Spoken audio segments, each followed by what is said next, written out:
Welcome to Digital Transformers, the show that connects you with what you need to build, manage, and operate your digital supply chain.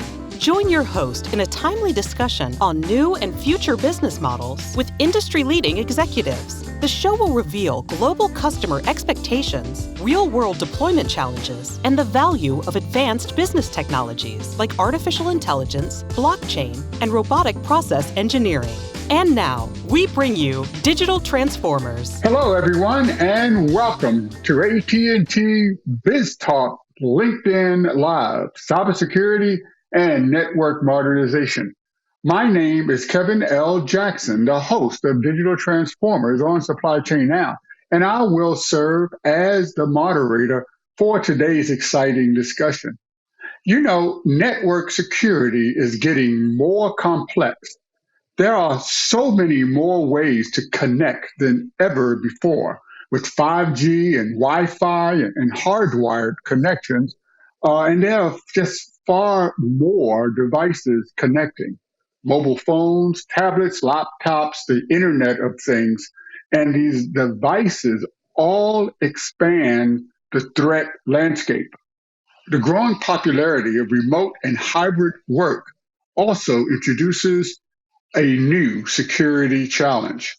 So joining me to discuss the challenges and opportunities surrounding network modernization are respected industry thought leader in digital transformation, AI, cybersecurity, and IoT, Helen Yu, and the torchbearer for ethical tech, international advocate for opening access to opportunity, and professor in advanced technologies and global strategic advisor. Oh, and by the way, the birthday girl, say happy birthday to Sally Eves.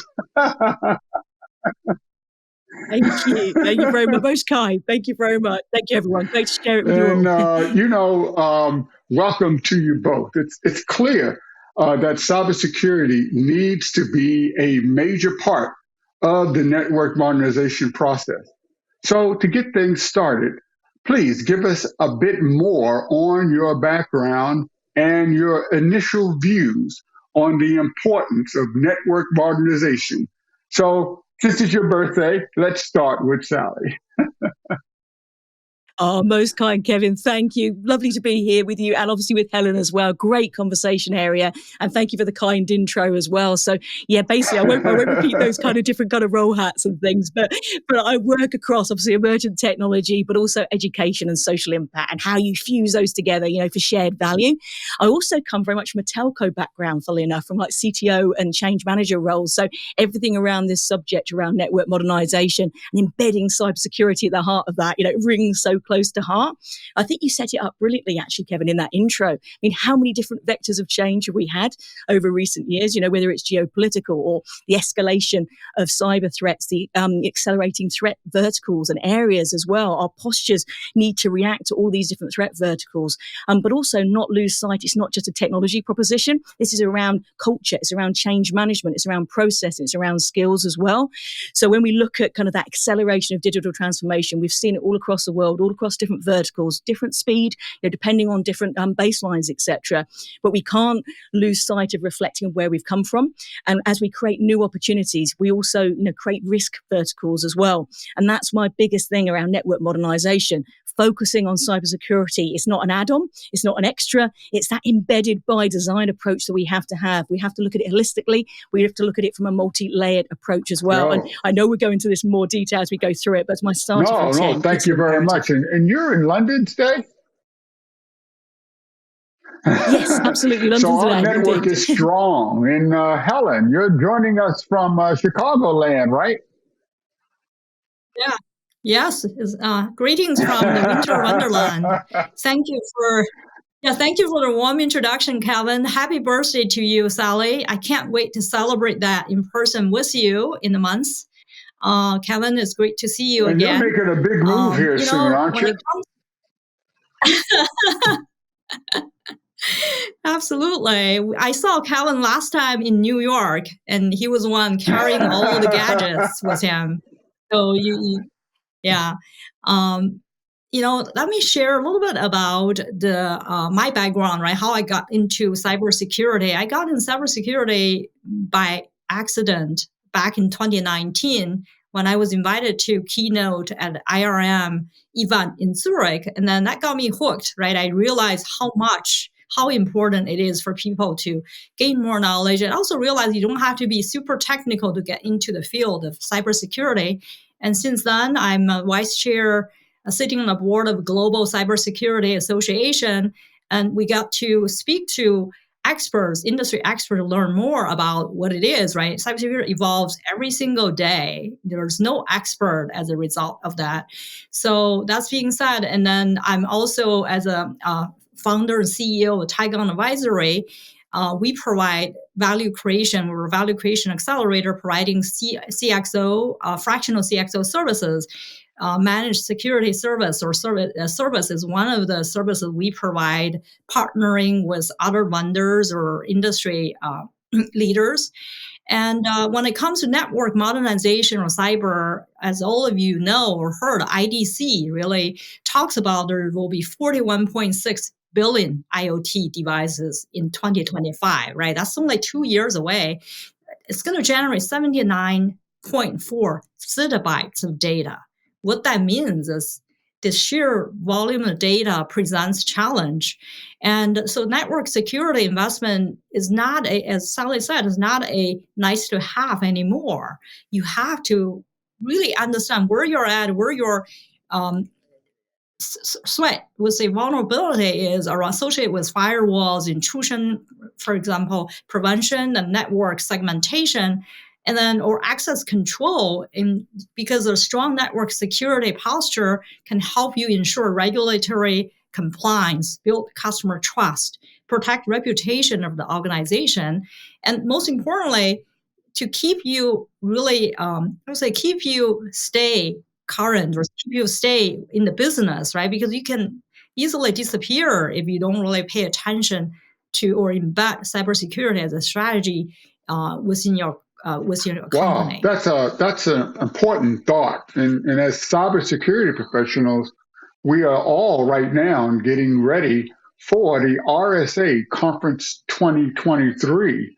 And sort of to follow on your statements there, Helen, the theme at the conference is stronger together. What does that mean when you're talking about cybersecurity? I love this theme, as a matter of fact, because cybersecurity is a team sports, right? It means about importance of collaboration and cooperation. We all know that cybersecurity is no single organization, individual can effectively protect against all the potential risk, right? So this also talks about, not only the collaboration, cooperation between the private sector and the public sector. And then it talks about industry can be more effective if we work together protecting against the cyber threats and ensuring that all the digital infrastructure remains secure and resilient. Yeah. So, Helen, I know you are really, at the forefront of sustainability.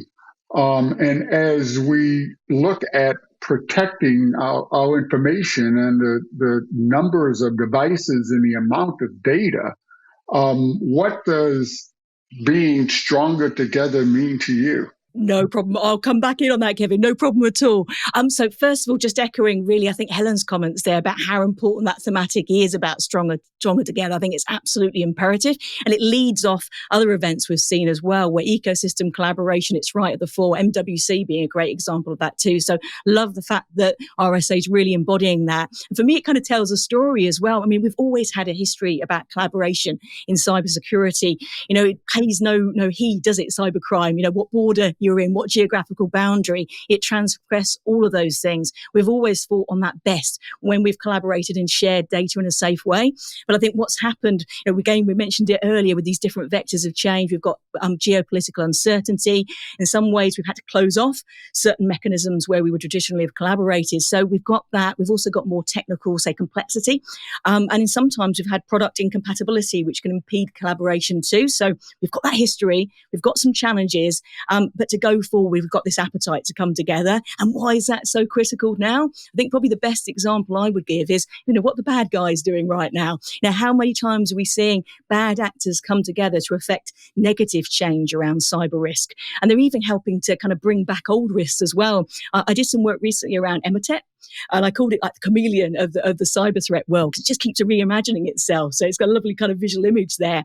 And that was brought back in many ways because of the power of bad actors coming together. So if there's any kind of bigger kind of catalyst to do this better, that stronger together vibe, that I think is a great example of why we need to do this. And for me also, as a final point, collaboration, it goes beyond things like governance and things that are obligated to do. It's a step beyond that. A bit like with sustainability, as you mentioned just then as well. There are certain targets that are embedded in different legislation, but you can go beyond that, like science-based targets, for example. So my big point there is kind of we can go even further still. So yeah, love that theme, and I think it's so important. So if the defensive side is coming together to be stronger because the attackers are coming together, one of the things that the recent AT&T Insight cybersecurity report highlighted was a need for a balanced cybersecurity spend.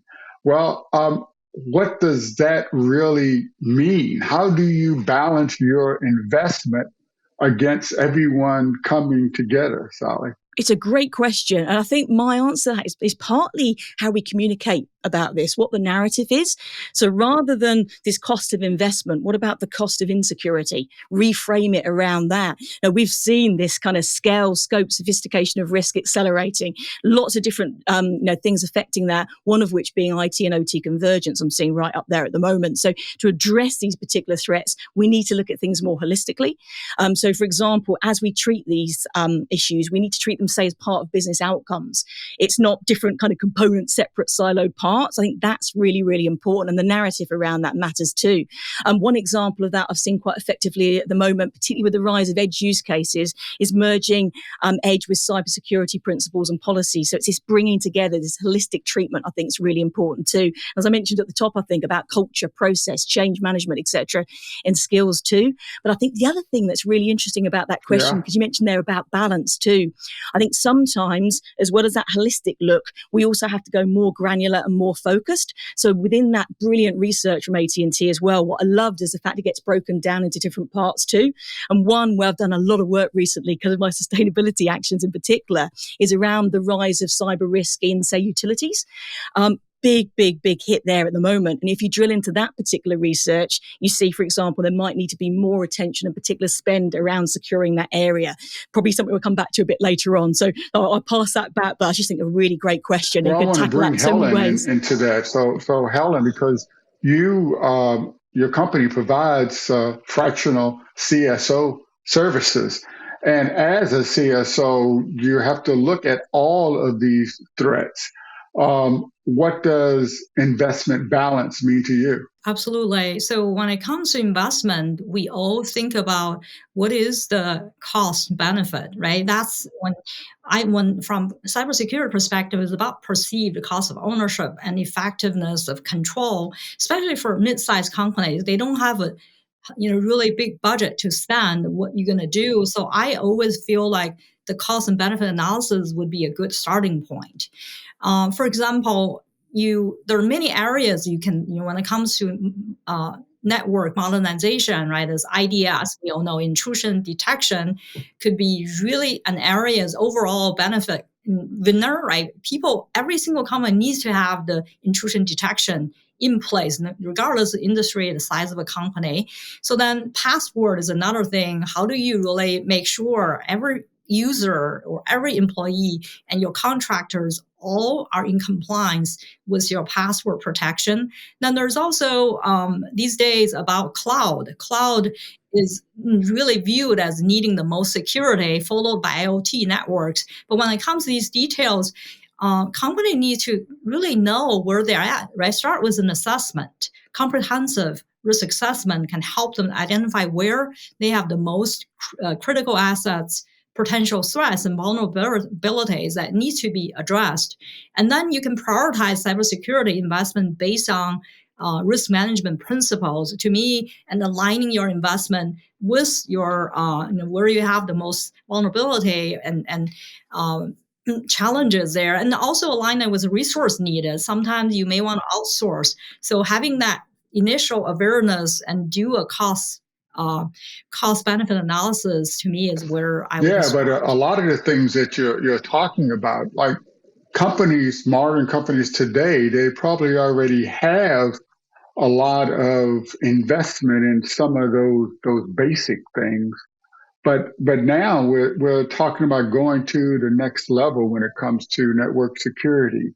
How does the investment in network modernization align with this balance when it comes to security, with dealing with things like IoT and multiple clouds, and quite frankly, hybrid work and working from home? And, how do we deal with these other network security concerns as we modernize in this balance?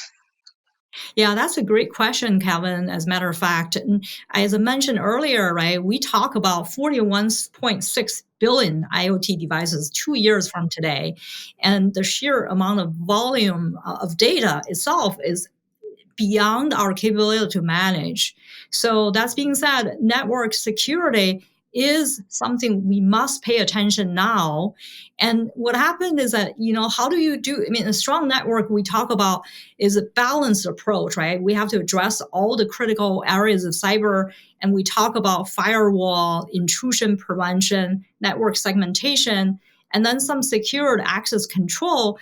And to me, automating that whole process is a must, right? Because if you rely on a human, imagine you rely, the hacker is not doing that manually, right? They leverage the advanced tools, technologies to hack the network, and then organizations need to be really mindful. And how do you automate that entire network is really critical.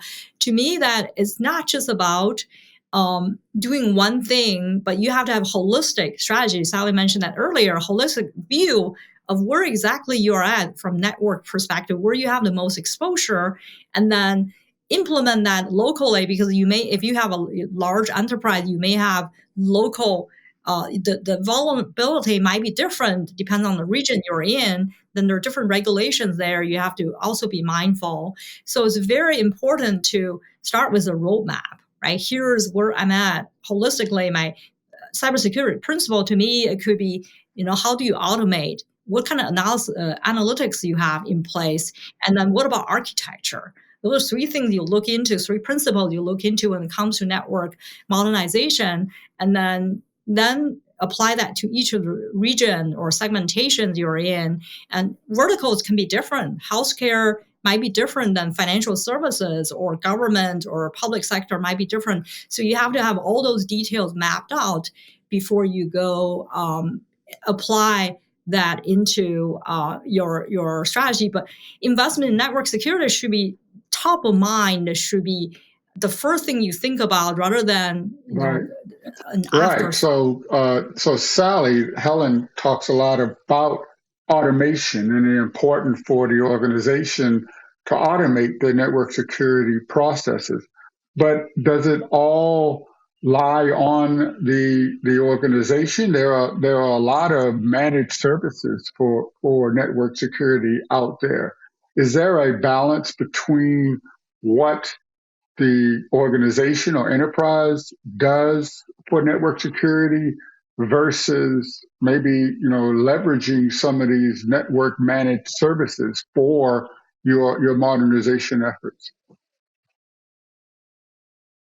That's a great follow-up question there. And I'd firstly echo what Helen said about knowing where you're starting from. I think that's absolutely huge. With any of these challenges we're dealing with at the moment, you need to have that baseline and then benchmark from there. And then again, you get more buy-in as you progress through as well. So I think that's really, really important.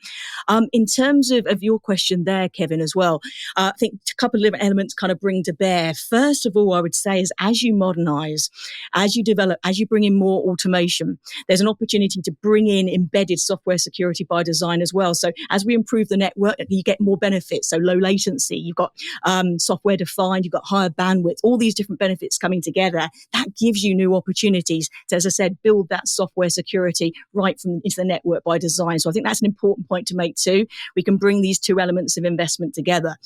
Also, I think there's echoes of things around sustainability here as well. This kind of has to be done by design. You can't retrofit some of these things. So again, you need to think about whether it's security or sustainability. You have to do that from the network up. So it is looking at the different layers around network, around architecture, even processor too. So I think that's very important too.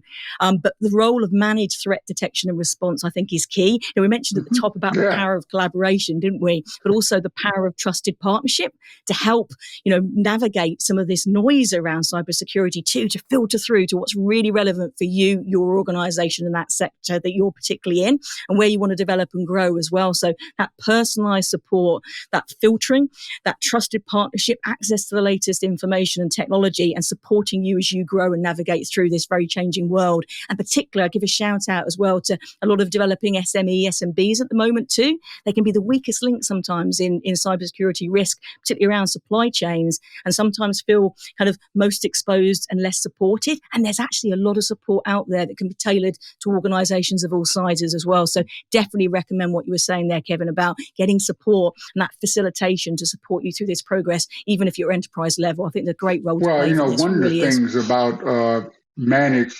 threat or managed security is that in this year's AT&T Insights report on cybersecurity, the number one threat was DDoS. I mean, that's a huge network out there to protect. And as we expand, as enterprises expand with the Internet of Things and IoT, organizations need to deal with this. So does managed services help with this challenge with the DDoS challenge? I think it definitely does. Absolutely. I mean, just look at the costs of this as well. I'm actually involved in a report on this very subject at the moment, and we're roughly looking at costs of about $300,000 per hour as the downtime of a DDoS attack. It's that significant. And then there's other, obviously, costs as well around in terms of reputation, for example, and other areas too. So it's not just about the cost and the downtime, etc., but it's a really significant challenge. We've got different kind of routes into DDoS attacks as well. So it might be protocol, it could be application layer, it could be volume as well. So different areas to look at as well. And I think a lot of organizations are remaining vulnerable in this way because of issues around complexity, lack of visibility. You mentioned there around IoT acceleration, but also we have that integration across IT and OT as well. So lots of different technologies converging as well. And as a result of that, we're getting more and more possibilities for threat surface areas to extend, to become more complicated, to become potentially siloed, and to not have that kind of 360 view of what's happening in your organization. So again, and also things like sprawl as well. You can inadvertently kind of bring in more techniques to try and solve problems. And actually, they confuse people and take you away from that active knowledge of what's happening right now and getting ahead of things. And you're chasing back and you're chasing alerts. And we see it, don't we, in operational teams at the moment. Lots of challenges around burnout too. So absolutely, that facilitation, that support, that expertise across technology, but also across deployment and across education and across research into the latest trends in cyber risk, etc. It's the way to go forward to navigate a lot of this noise in many cases. I think. So, Helen, from a CSO point of view, how should the organization deal with this DDoS challenge? Well, as I'm preparing for a keynote speech on cybersecurity, I'm just doing some research, right? In cybersecurity venture expects global cyber crime costs to grow by 15% per year. So that means in the next 5 years, that would reach $10.5 trillion by 2025, 2 years from now again, right? Up from $3 trillion in 2015. So if DDoS is number one, you can imagine the amount of growth, threat, right? From threat perspective, as I mentioned earlier, both Sally and I talk about, you have to know where you're at first, right? But really important, a few things really important when it comes to DDoS, you have to secure your IoT devices. We all know there are so many of them, not just the employees within your organization, their suppliers, their contractors out there. You have to make sure you understand where these endpoints are all. And then I work with a customer. They told me they have 300 endpoints. Turns out to be 3,000 Wow. endpoints after the assessment. Right? We laugh, but that's reality. Not knowing where exactly you're at would really expose you bigger risk. Secondly, you got to segment your networks, right? Because you want to network segmentation can help you limit the impact of DDoS attack. And then the other thing is, how do you deploy DDoS mitigation solutions? There are many of them. Then you have to really assess, making sure you have something in place. But most importantly, I think Sally mentioned about this, about employee training. Most importantly, you have to plan and practice an incident response. I've been to so many I've been in board meetings where we talk about strategy. Everyone knows the important strategy, but if you need to come up how you react now, this moment is, DDoS attack right this moment. How are you going to really respond to that? So every organization should have that at your fingertip, right? If this happens, what I'm going to do.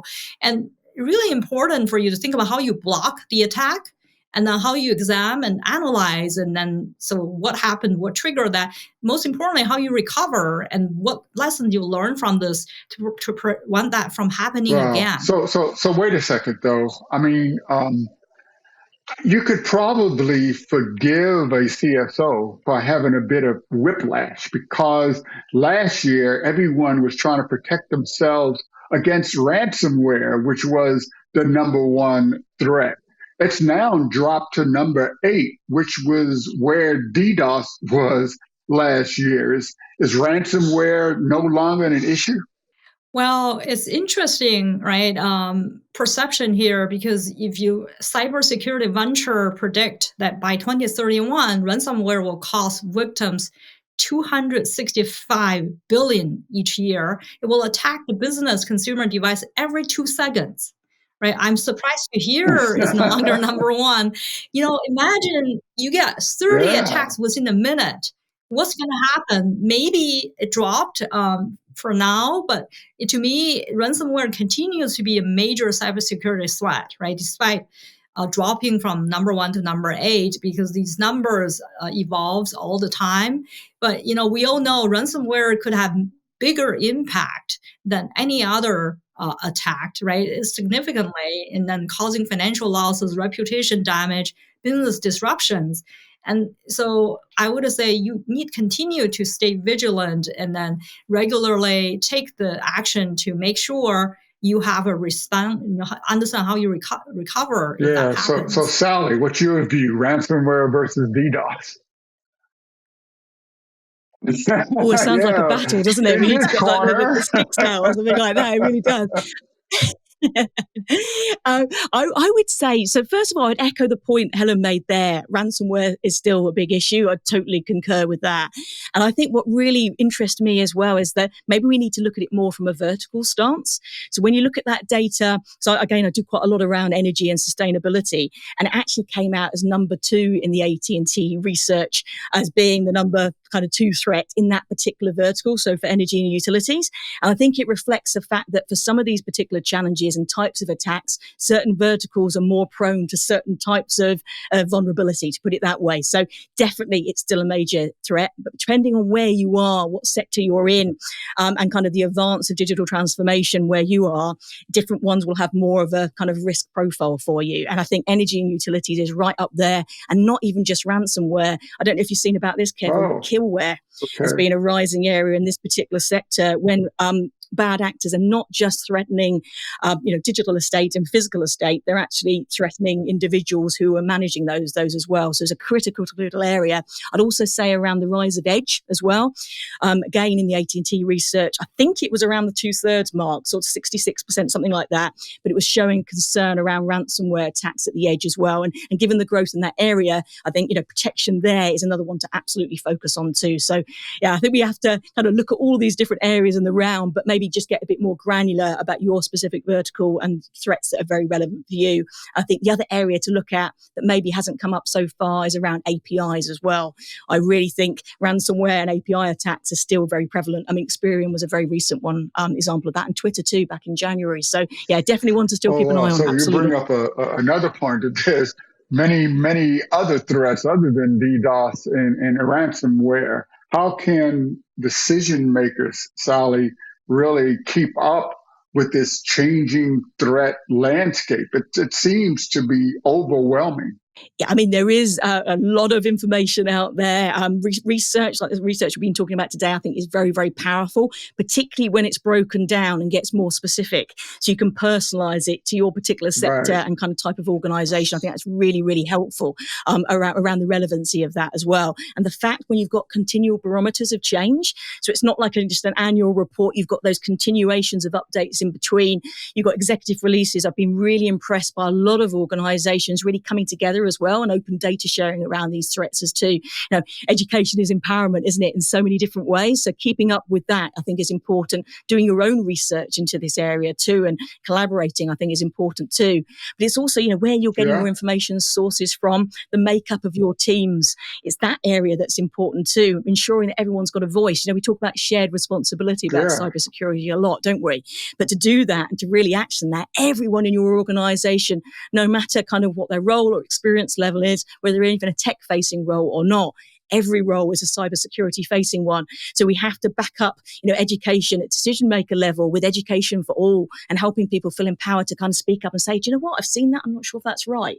And to not feel afraid to do that, because that can hold people back a lot. So I think that's important. And also specific personalized training at C-suite level too.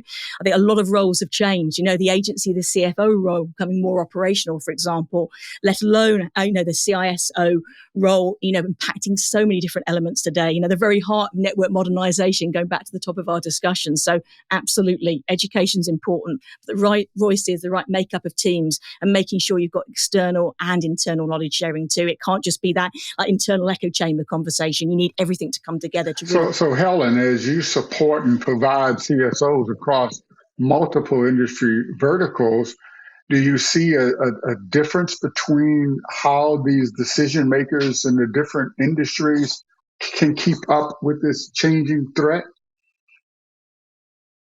Absolutely. I mean, I echo what Sally said, but I put that into 6S, right? The first S is stay informed. Decision makers should really stay up to date on the latest cybersecurity threats and then trends through the industry publications. Number 2 is to stay alert. So they need to conduct regular risk assessment. And then we talk about zero trust all the time. How do we identify the risks and vulnerabilities, align their cybersecurity strategy and resource allocation accordingly? The third S is stay engaged, right? You got to stay engaged with cybersecurity expert, maybe go to these RSA conference, and then so that you can really connect with them to learn more about additional insights into threat landscape and develop adaptable cybersecurity strategy. The fourth is safeguard. How do you safeguard through multi-layered approach to security? It's so essential when it comes to network edge to edge, right? And security strategy, governance, and threat management all work together on a single platform for threat detection, incident response, and compliance management. That would be awesome, right? The solution like AT&T offers. The fourth S to me, the last S for me here is how do you really think about from service perspective, right? Sometimes you may want to manage, in cybersecurity landscape continues to grow in complexity.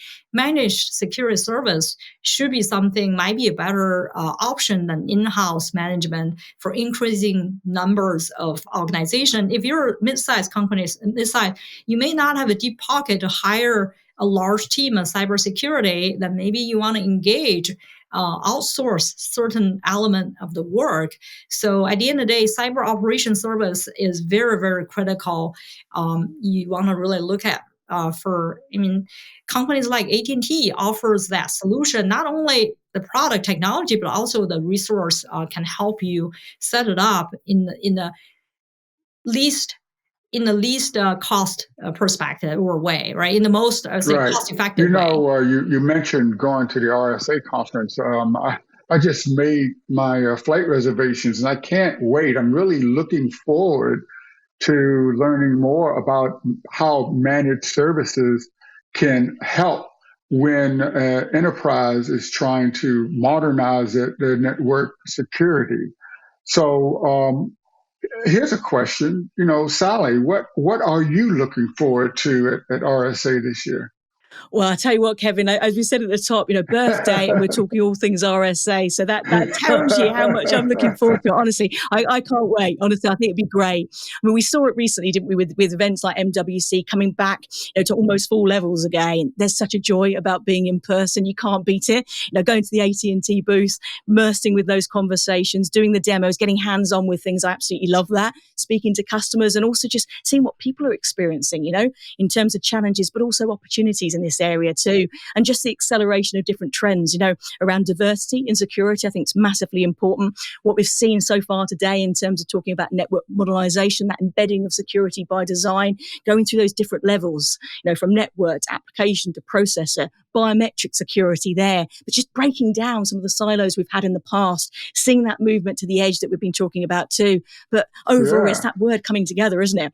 Community. It's community, come together, negate the bad actors, and have the joy of doing that in person and sharing the knowledge for everyone as well. Because again, that's massively important. If you can't be there, there's so much we'll be sharing from the event, to again, democratize that access to learning about security as well, so that everyone can benefit from it. So I can't wait to see you in IRL. And I know that Helen will probably be joining us on demand because there is a parallel virtual. So from the on-demand point of view for RSA conference, Helen, what are you looking forward to? I'm most excited about, the opportunity to learn from industry thought leaders, and then also network with my peers. And I look forward to hearing what AT&T's. I heard there's a major announcement they're going to make during the RSA. I can't wait to hear what that is about. Also, I would love to hear more from both of you, what you've learned from that conference. Unfortunately, I have a scheduling conflict. I won't be there in person, but I will be supporting multiple customers remotely to celebrate with all of you during the RSA conference. That's the power of the network, right? Being able to collaborate and communicate in a secure way. So thank you both for sharing your tremendous insight. Unfortunately, that kind of brings us to the end of the AT&T Business Biz Talk on cybersecurity and network modernization. For more information, please download the AT&T Cybersecurity Insights Report and visit the AT&T booth if you're going to be at RSA Conference 2023. And make sure you tap me on the shoulder. I'd love to talk to you. The link for the Cybersecurity Insights Report and the information on the AT&T booth is provided. So you should also be on the lookout for the next BizTalks Twitter chat that's coming very, very soon. So for all of us here at AT&T Business, this is Kevin L. Jackson wishing all of you a bright and transformational future. We'll see you next time on AT&T Business Biz Talk. Thank you for supporting Digital Transformers and for being a part of our global Supply Chain Now community. Please check out all of our programming at supplychainnow.com. Make sure you subscribe to Digital Transformers anywhere you listen to or view the show, and follow us on Facebook, LinkedIn, Twitter, and Instagram. See you next time on Digital Transformers.